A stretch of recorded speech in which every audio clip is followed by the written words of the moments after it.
चाहता हूं। मनर पहले की भांति आज भी SC/ST पर जातीय उत्पीड़न रुकने का नाम नहीं ले रहा। यूपी हो चाहे MP, बिहार, राजस्थान, तमिलनाडु, उड़ीसा, हर जगह, हर प्रदेश के अंदर मानसिक और स्थायी रूप से इनका उत्पीड़न किया जा रहा है। अब तो यह मानसिकता गांव के स्कूल में पहुंच गई है। अभी बिहार के कई स्कूलों में मुसहर जात के बच्चों को अन्य बच्चों से अलग बैठाया गया मान्यवर। दूसरी तरफ मान्यवर विश्वविद्यालय कॉलेजों में SC/ST OBC के बच्चों के साथ जातीय आधार पर भेदभाव किया जाता है। वाइवा इंटरव्यू में जानबूझकर उन्हें नंबर मार्क्स समझे जाते हैं मान्यवर। साथ ही में सरकार का ध्यान मध्यम वर्गीय परिवार के शिक्षा को लेकर दिया है।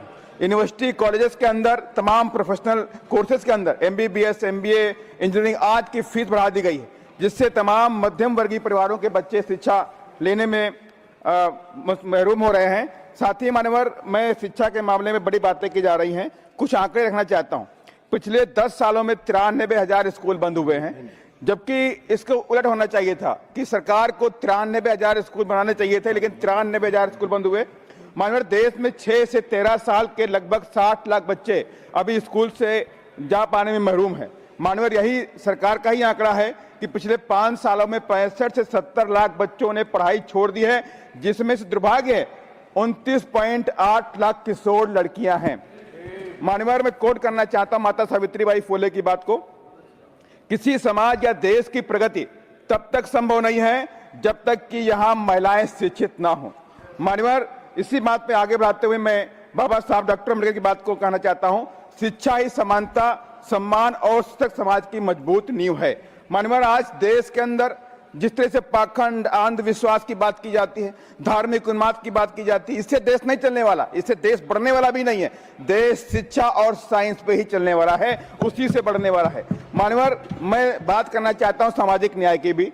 सरकार ने बड़े ढिंढोरे पीटे कि सामाजिक न्याय हमने दिया है। मैं सरकार से रिक्वेस्ट करना चाहता हूं कि SC/ST के प्रमोशन का बिल अभी पेंडिंग पड़ा है। आज तक CMO, PMO और हायर लेवल की पोस्ट पर SC/ST के लोगों की पोस्टिंग नगण्य है। आप इस बिल को लेकर आए, SC/ST के प्रमोशन का बिल को पास करिए। वहीं मान्यवर देश के संविधान को लागे हुए 77 ईयर हो गए, लेकिन मध्य प्रदेश के अंदर OBC को आज भी 27% रिजर्वेशन नहीं मिल रहा, 27% रिजर्वेशन नहीं मिल रहा वहां पर, जबकि आरक्षण हमारा संवैधानिक अधिकार है, कोई भीख नहीं है। इसको बाबा साहब डॉक्टर अम्बेडकर ने दिया था। मैं सरकार से रिक्वेस्ट करना चाहता हूं मध्य प्रदेश के अंदर OBC को 27% रिजर्वेशन जल्द देने का भी काम किया जाए मान्यवर। और साथ ही में आपका ध्यान बहुत ही इंपॉर्टेंट विषय की लाना चाहता हूं कि अभी चिंता का विषय है मान्यवर। अभी हाल में समाचारों के माध्यम से जानने को मिला कि 43 महिलाएं मध्य प्रदेश से रोज गायब हो रही।